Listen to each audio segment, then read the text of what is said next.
Hey, everybody. Welcome back to another edition of our music podcast. It's been a little while since we had a discussion or have posted anything. So a lot has changed since this past spring in terms of, what's going on in the world of music. Obviously, October 6th, 2 weeks ago, was a huge event in the world of rock music, and that will be something that we'll focus our conversation on today. The passing of Edward Van Halen.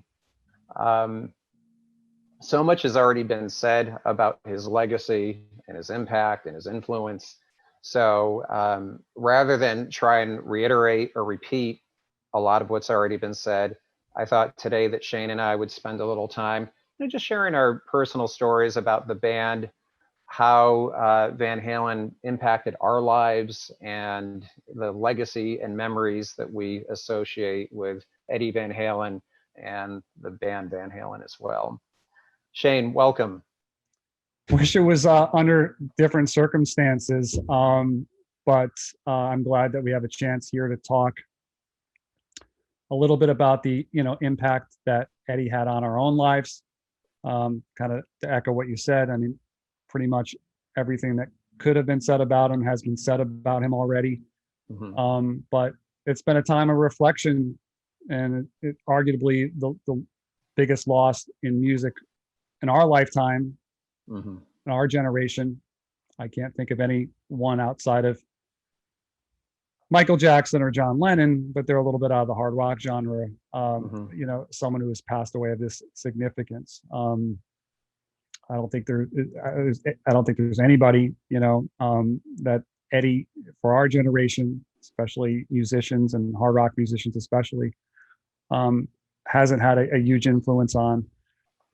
But I do look forward today of taking a little trip down memory lane to talk about, how we discovered Van Halen, how we were a little young for the first run, and how they came on our radar. And then, of course, I would like to get into a little bit of, the Sammy Hagar era too. And then personally, how it wasn't until 2004 when I finally saw Van Halen, and someone who attended literally hundreds of concerts as a child or teenager, for whatever reason, it just the stars didn't align where I was able to actually see Van Halen in any configuration until 2004. So I can certainly start there.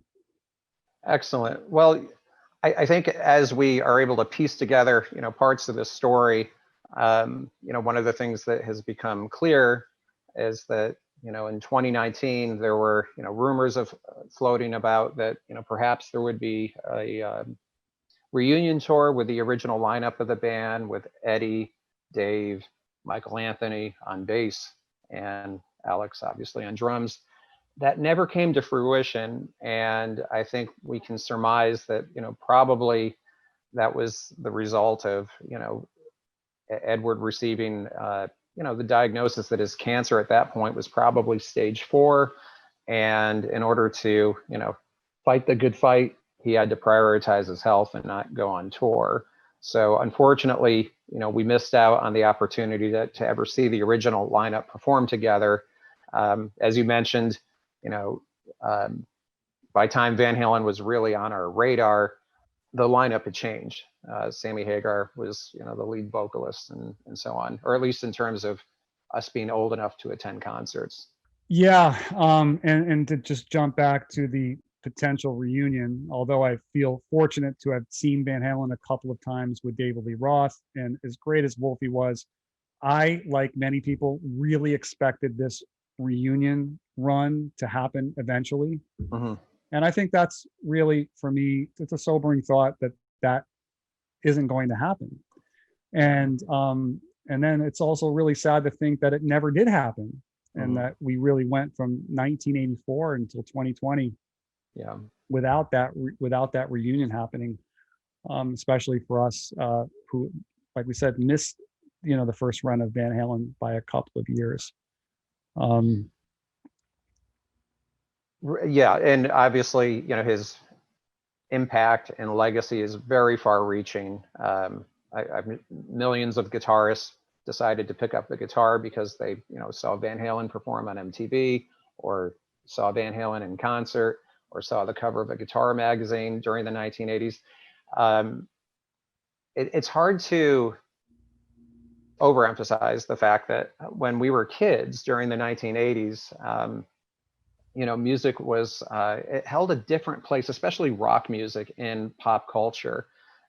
These guys were very idolized, from MTV, as well as, appearing on the covers of Guitar Magazine, Guitar Player for the Practicing Musician, Guitar World, all these different magazines that we used to, encounter at the, whether it was a music store or even a pharmacy. Van Halen was a staple of growing up and part of the pop culture. And you forget how, that band and that music really is the soundtrack of our teenage years. And it's intertwined with all sorts of subtle and not so subtle events. And I'll say, is incredible as his guitar playing was and as influential as it was for me, really it's all about the songs, and especially as an adult, rediscovering those first 4 albums. Now, like we were saying, when Van Halen was at its peak commercially, when we were old enough to realize what was going on, it was more the Sammy Hagar era. I loved 5150. The timing and the transition couldn't have happened at a better time, looking back at it. But as an adult going back, hearing those songs, those first 4 records are unbelievable. And because, at least especially in my case, that I was a little younger, you hear the story all the time. Oh, it's 1978 and I heard Eruption and what is this? And it changed everything. But with me, actually, I became aware of Van Halen during the Fair Warning era. And it might have even been Diver Down with Pretty Woman, and then going back and buying Fair Warning after having Diver Down, possibly. But hearing the song Pretty Woman is really how Van Halen, at least my first memory of Van Halen, that's them coming on my radar, was as much as the guitar later on became part of it. It was really the songs and a cover song nonetheless. So this is probably 1981, 1982. And this goes back to what I was saying, where the songs were just, they were it for me. Yeah, the first time I ever heard Van Halen, it was at your house, and it was in November of 1981, and you had a copy of Fair Warning on vinyl. And I remember listening to it. I mean, we were little kids at this point, but listening to it on a turntable that you had in your playroom or music room. We were obviously, much more consumed with Kiss at the time, but there was something about Van Halen that even at that point obviously piqued your interest enough to buy the record. And that's when it first, or the band first appeared on our radar. Yeah. Like many albums, I think I bought that based on the cover. It just looked cool. It looked strange, There's a Deep Purple album that my dad had that's similar in nature, where it just had some bizarre graphics on the cover of it. But now, definitely, it was Fair Warning. You're right. It was in 81. And then Diver Down came out. Not too much, maybe 6 months later. In my case, it wasn't like, oh, Van Halen 1 and Van Halen 2. It was like Fair Warning. It's my first memory. And then, and then the fandom really, kind of cementing when I purchased Diver Down and played that album constantly. It's kind of an interesting story. This is a copy of Oh Pretty Woman, the Van Halen cover. And this 45 and this song is certainly, I know for you and I, probably, one of the examples of how, and here's the back, by the way. Happy Trails was the B-side. Okay. Happy Trails was the B-side. Now, there's an interesting story surrounding this 45, which is that the band they'd come off the Fair Warning tour, and they weren't really interested in going back into the studio and recording a full-length album. They wanted a little bit of a break, but they had become obsessed with this idea of recording a music video for "Oh Pretty Woman." So they, needed to record the cover, and they went into the studio in early 1982 and recorded this. During that recording session, they also covered "Happy Trails," the a cappella song that they often used as a encore during their concerts, and then one other track called "Intruder." So the whole incentive was to put together this music video. The goal wasn't to record an album, but just these songs that would be part of a MTV music video project. And lo and behold, to everyone's surprise, that this song, was a smash and started to, do very well in terms of, charting and so on. And at that point, that's when the pressure was on. Okay, you guys have a hit single, you have to have a record now. So they were rushed back in March of 1982 to finish up the other tracks that would eventually become Diver Down. And as many people have noted, there's a lot of cover songs on that particular record. But part of it was there was just such a rush to get product out. Yeah, I vaguely remember hearing about that recently, and it makes sense. You look back at it now. You wouldn't happen to know how long it took them to record Diver Down? I mean, was the turnaround must have been really fast. It was really fast, and there's a book that was released back in April. It's an autobiography. It's called Ted Templeman, and Ted was their producer for the first several records with David Lee Roth.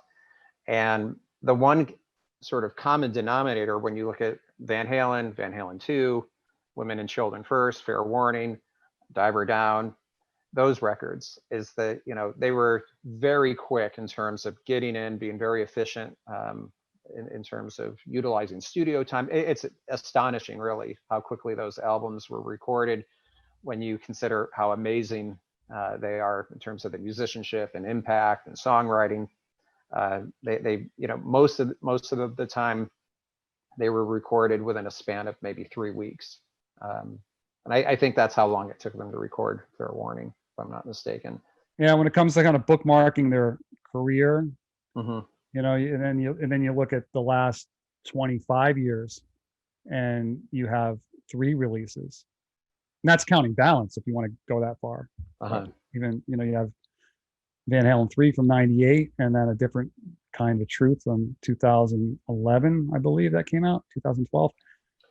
So it'll be really interesting as a fan to see, what's in the archives, because someone.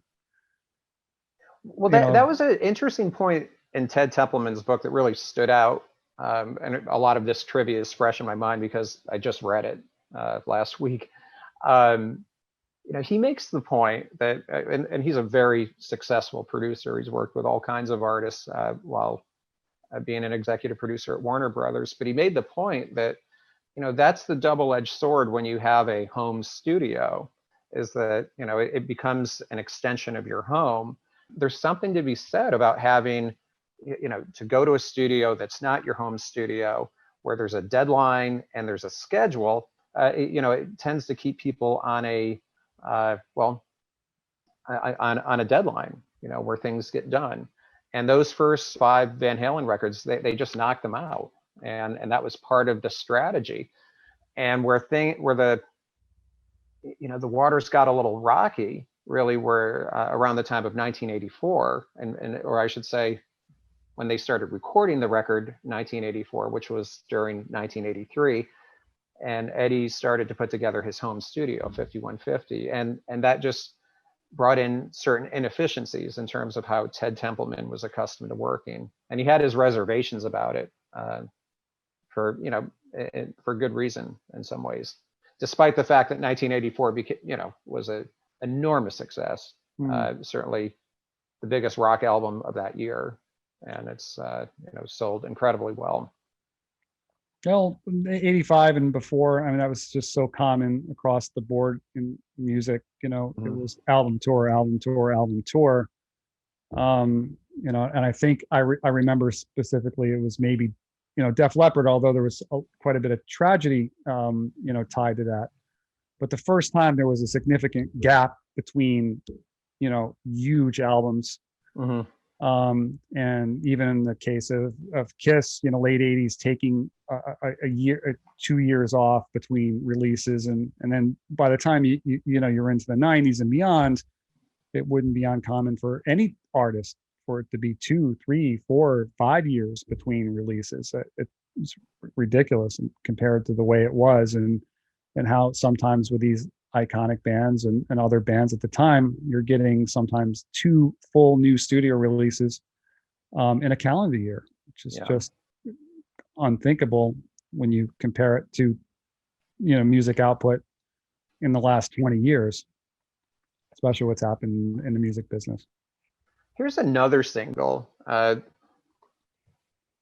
This is I'll Wait from the 1984 album. I always have loved this song. And it's interesting because there's a story behind this song that I just read about, and I'd never heard this before. And again, this is discussed in the Ted Templeman book, his autobiography.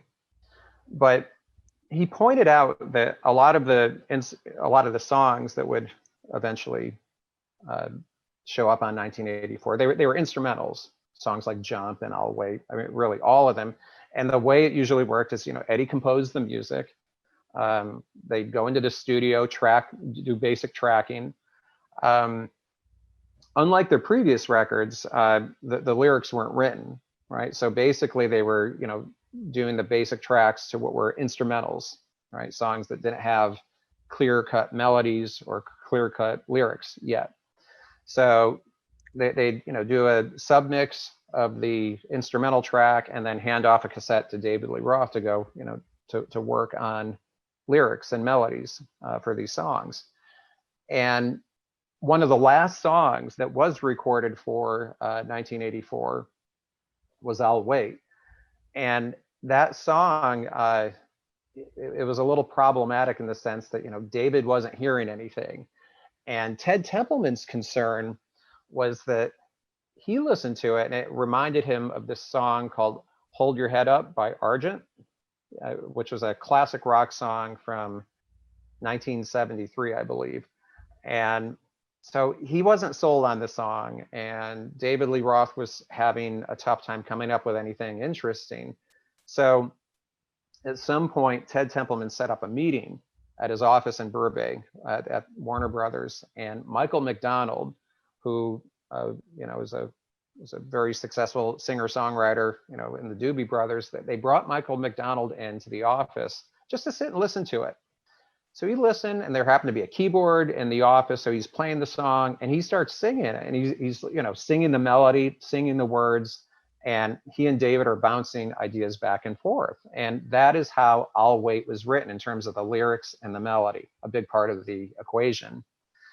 And then apparently when the album was released, Ted got a call from Michael. He was really upset, understandably so, saying, I'm not credited. What happened? I wrote the part of the melody and the lyrics for this song, and I'm not credited. So that was a huge issue. I don't know how or if it was ever resolved, but I know that according to Ted Templeman's book, it created a lot of tension between he and Michael, who were very good friends up until that point. Wow, I never heard that story before. But when you kind of think about the melody and the song a little bit, I can hear it. I can too. I say the exact same thing I thought. And we covered that song, and it was a big part of the bands we were in at the time. Playing that song, or the introduction of the keyboard element into our musical projects, and never even thinking of that or anything like that, because it seems so perfectly suited for David Lee Roth. But now with this information, you could hear how it could just be a fantastic Michael McDonald song. I wish there was a demo of him, cutting the vocals or a version of him doing it. That would be a real treat to Well, hear. sure. And had that happened in today's world, obviously there would be some record of it. You know, he would have pulled out his phone and recorded the writing session. It was just a different time. Yeah. So another book that's certainly worth checking out is called Running with the Devil by Noel Monk, who was Van Halen's manager and tour manager during, you know, the David Lee Roth era. And one of the things that I've really enjoyed, having read the Noel Monk book and the Ted Templeman book, is how independently they both make a lot of the same observations. One of which is, you know, so much of the emphasis on Van Halen tends to be about the guitar playing and Eddie Van Halen, his virtuosity as a guitarist, which is obviously, you know, one part of the formula that made it work. But so is David Lee Roth. And they both make the observation that in terms of lyrics and the ability to write these anthematic, these songs that would just become rock anthems, you know, David understood how to tap into these really universal song titles, like The Cradle Will Rock as one of many examples. He just was able to, he was a great lyricist. Ted Templeman called him a genius. And what's funny is that when he first saw them perform at the Starwood for the very first time, which was on February 2nd, 1977, he wasn't really impressed with David Lee Roth as a vocalist. In fact, he had a lot of reservations initially about, you know, would it work? Would the band work with David Lee Roth at the helm? But as time went by, he really came to appreciate, you know, his personality, his charisma, and the fact that he wasn't necessarily a technically great singer within the context of Van Halen didn't matter, because it was more about an attitude. And part of, you know, what made it work so well was his lyrics, and then just his onstage persona, which was, you know, he was the epitome of an 80s rock frontman. I mean, if there ever was one, it was David Lee Roth. Couldn't be a better fit. And ironically, I know that at the time, and maybe even Ted Templeman recommended, but they possibly thought about bringing in Sammy Hagar during the recording of the first record for those reasons precisely. They were floating that idea with the idea that, or the notion that Sammy Hagar, technically speaking, was a very strong singer. His reservation ultimately was that, you know, maybe in terms of being a lyricist, maybe it wasn't the right fit. But he goes on to say that he's so glad he never made that call. He never pursued finding a replacement singer because, and I agree with him, his assessment was Van Halen never would have made it without David Lee Roth. He was, you know, that it's just the stars aligned, and it's the perfect union of, you know, these different personalities and different skill sets, and it's just a rarity. And when it all comes together, it's just magical. You've got, you know, those lyrics, the presentation, the guitar playing, Michael Anthony's harmonies, the vocal harmonies, a huge part of the Van Halen sound, the drums, all of it. They're all unique and critical components of what made that band so special, and why their catalog, those first four records, they're just perfect, really. They are, and it's amazing how they hold up over time, even sonically, more than just outside of the four of them, the production on those records and the right producer. I know we often talk about the difference, and I mean, I understand their demos, but, you know, the Gene Simmons demos with Van Halen in '76 versus, you know, the sound of Van Halen 1. I understand there's a difference in demos and time put into it, but again, when you talk about the stars aligning, you know, Ted Templeman's role in that, you know, being like the fifth member or the fifth Beatle of sorts, it's just, it's just, you know, part of the magic, and those, and like I said, it more than anything else, and more than the shredding and the tapping and all that impressive stuff, it's the songs that survive. You know, absolutely, the sound quality, even, you know, with 2020 years, it's just, it's some of the best recorded rock music ever, if not the best recorded rock music. I think Ted's contribution, at least in terms of how he describes it, is, he oversaw things. He was there to help. He didn't ask for writing credit, but he was somebody who had a really good instinct for, what makes a song, how do you transition from a good song to an amazing song, a good song to a great song. So he was always refining things and making suggestions, tweaking parts, just, smoothing out the rough edges. In terms of the sound quality, the actual engineering, he credits Don Landy as being, just a phenomenal engineer on those early Van Halen records. So when you talk about sound quality, the props go out to Don Landy. And then, in terms of just logistics, organization in the studio, getting things ready, getting them polished and ready for radio, Ted Templeman. Yeah, the perfect team. One other little artifact that's kind of fun to look at.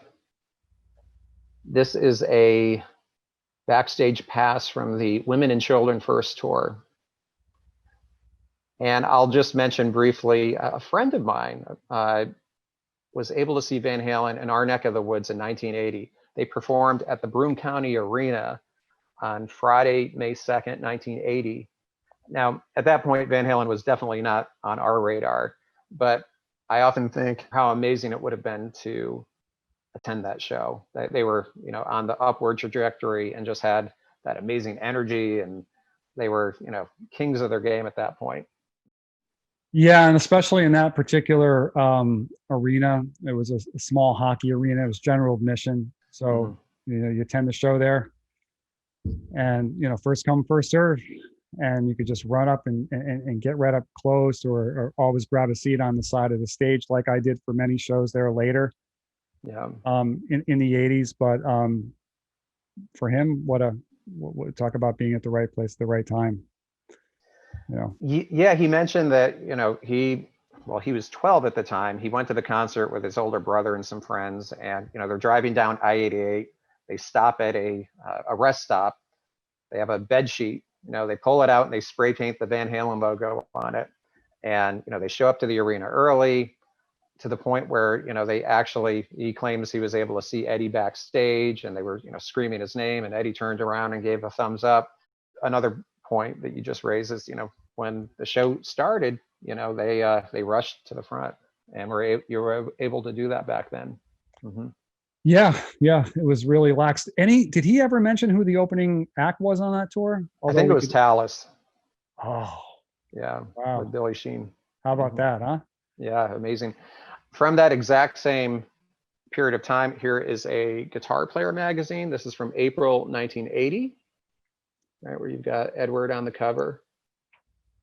So now, in 1980, is that pre-tablature? Is it just articles in that magazine, or does it have, music like a lot of those guitar magazines had, especially later on? Yeah, it doesn't have any tablature. There are some articles that have traditional music manuscript, but yeah, it doesn't have songs tabbed out or anything like that. I guess that came a little bit later, maybe with guitar for the practicing musician. Yeah. It's mostly everything probably in 80 was still just traditional songbooks with traditional.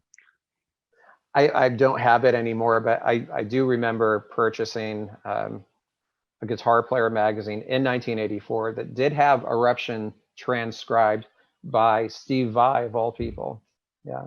And I also believe that I had, or there was that music store Cactus Music that just had a hodgepodge of everything used, magazines, songbooks, things along those lines. I'll have to find out if this is just a false memory or not, but I remember holding in my hands the Women and Children first songbook, a copy of that was there, along with one for Kiss Rock and Roll Over, which I think I ultimately bought that one instead of the Van Halen one. Yeah, one interesting thing about that period of time, people will sometimes ask me, what's your favorite Van Halen song? And that's a difficult question to answer because in truth, I love all of them. I really do. And every record has its own special magic. With that said, I in recent years, I've really come to appreciate the Van Halen song In a Simple Rhyme, which is the closing track on Women and Children First. I think it represents all of these elements that just makes Van Halen such an incredible band. It has a lot of dynamics. I mean, it starts out with Eddie playing this little introduction on the 12 string.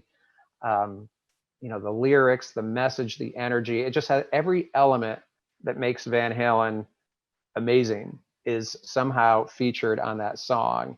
And it's not a song that most people know unless you're a kind of a diehard. It's a deep track, but it's certainly one of my favorite Van Halen songs. And also the harmonies are incredible on that song. Yeah. How about you? Do you have a particular song that really stands out or that you relate to? Well, in recent times, I've really gravitated towards the deep tracks on those first four albums. Light Up the Sky, especially, and pretty much every song on Fair Warning. When I first bought the album, I was under the impression that Unchained was the opening track. So that leads me to think that that song was the first song on side B. But now that I listen to Fair Warning all the time streaming, but it looks like the sequence of the album opens with Mean Street, which makes sense. But the sequence of that album, especially, like every single song, and unlike Van Halen 1, or maybe I suffer from a little bit of fatigue on some of those songs, just from possibly covering them in bands or just how iconic a song like Running with the Devil is, or Right. So it's the appreciation for the deeper tracks, and like I said, especially the entire Fair Warning album, which ironically was the first album that I owned, but I would burn myself out a little bit on the other ones later on, like having Van Halen 1 in every possible format, from 8-track, the cassette, the vinyl, to CD, the remastered greatest hits, those sort of things. So going back and listening to those, it's really where I find myself in Van Halen land most of the time. Yeah, Van Halen 2 is another, well, again, every single one of those albums from their debut all the way through 84, they're all classic and amazing. One interesting piece of trivia about Van Halen 2 is that it was recorded right after their first tour. So they were in really good shape. I mean, they'd been, on this 10-month whirlwind tour, and then they're rushed back into the studio. So Van Halen 2 was recorded in December of 1978. When you think of 78, you really think of, the debut of Van Halen 1 back in February. So that album debuted in February, and then you figure, 10 months later, you're rushed into the studio to record Van Halen 2. Ted mentions one really interesting story, how on New Year's Eve 1978, he hosted this little party at his house, and Edward, Alex, and Edward's girlfriend, they stopped by to hang out. And Ted Templeman was actually happy to see that they stopped by, and they stayed for quite a while. It wasn't, like a pit stop to some other party. And they're just hanging out, listening to music. And Ted Templeman had a Ramirez guitar that he had purchased in Spain. And Eddie picks it up and he just starts jamming and playing this crazy, tapping on a Spanish guitar, and all these crazy runs. And he had this same reaction and impulse. He's like, we have to record that. This is absolutely unbelievable. And that was the inception of Spanish Fly. So both Spanish Fly and Eruption were impulse decisions. There was no plan to record those little instrumental pieces as part of Van Halen or Van Halen 2. That was Ted Templeman realizing that this is extraordinary and we need to capture it. Yeah, it's special. One other item that might be worth discussing, prior to us having this, to recording this podcast, I looked this up. This isn't actually worth that much, but it's an interesting book that came out in 1984. The company is called Anubis, and they're based out of the UK. But the look of this is kind of like a tour book, and it's got some cool pictures of the band. This is one of my favorites here, where they're kind of outside of looks like they're at an airport waiting to be flown to a gig. You might remember there was a music store in Oneonta called Record Town, down near the corner of Chestnut and Main Street. And in the back, they had songbooks and, some other, biographies and that sort of thing. But that's where this came from Record Town. And I bought it in high school. Oh, is that so? So you've had that? I've had that for a long time. No kidding. No kidding. Mm-hmm. I don't remember ever seeing it or hearing about it. That's an interesting artifact. Yeah, same with me. Like I haven't ran across another copy of it since, but as it turns out, apparently it's not as rare as I thought it was, like many things. So it's very interesting because I think when we look at October 6th, it wasn't just the passing of Eddie Van Halen, which is a huge loss for the rock and music community, but also, it's very likely, if not definitively, the end of Van Halen. I can't imagine how, other than in some tribute capacity, there would ever be any other incarnation of Van Halen. It's really impossible without Edward or Alex. So it's the end of Van Halen, and it's also really perhaps the end of that entire era, the 80s rock sound. That's it. It's that marks the end. And I think that's perhaps why his passing, is hitting people, because beyond, the loss of one of their childhood idols or, guitar heroes, it's also the end of a musical era. Yeah, and I can't think of anyone from our generation, any larger figure that's passed away in our lifetime. I mean, there's Michael Jackson and John Lennon, of course, a little bit out of the hard rock community, but our generation, Generation X, and especially hard rock musicians, it's the biggest loss in our lifetime. So I think it certainly closes, an era for all of us. It does indeed, and I've just been, over the last couple of weeks thinking of all the subtle and not so subtle ways in which, the music of Van Halen has been incorporated into the soundtrack of our lives, especially growing up, whether it was, seeing them on MTV, all the different guitar magazines they would appear in or on the cover of.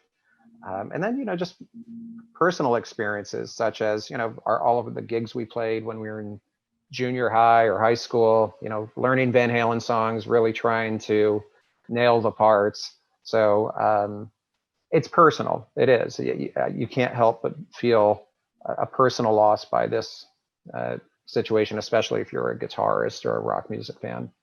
Yeah.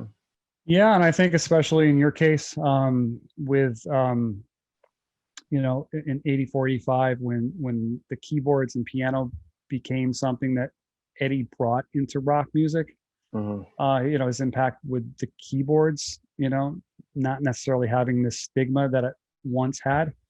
And I believe at the time that's, a period of time because of Eddie Van Halen, that you, not only accomplished guitarist, but, certainly began to study piano, which kind of shaped your life and career. And I know you went on to, play in numerous bands as a keyboard player and tour in that capacity, and the music schools and all that sort of stuff.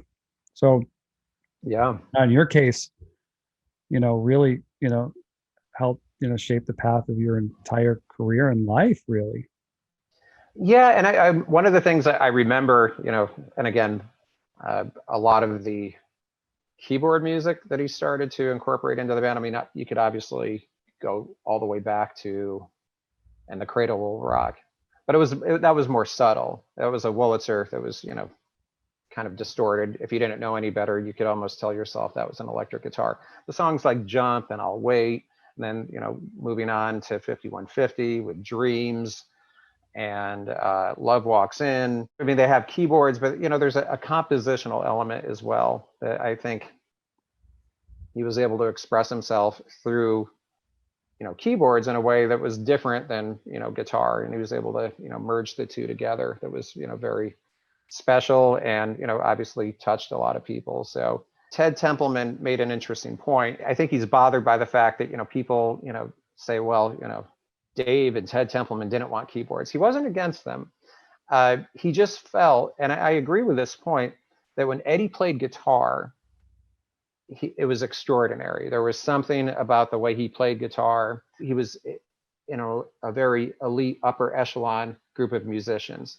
When he played keyboards, they were great songs, but I mean, in terms of the actual playing, it was just, not to say anybody could play it, but it didn't have the same level of skill or acumen that maybe when he picked up the guitar, that was extraordinary. And that was really his point, is that what in his mind made Van Halen so special was the arrangement of guitar, bass, drums, and then the lead vocalist with the harmonies, that formula.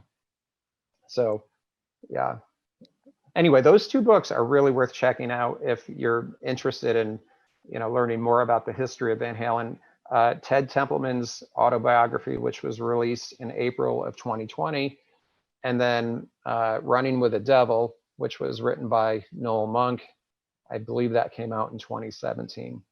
Yeah, they're both great, and I'm not sure who the author was, but there was one called Everybody Wants Some that's been out for at least 10 years. That was another book that I really enjoyed. It's a little bit of a combination of the two books, but a really nice history of the David Lee Roth era, especially. Yeah.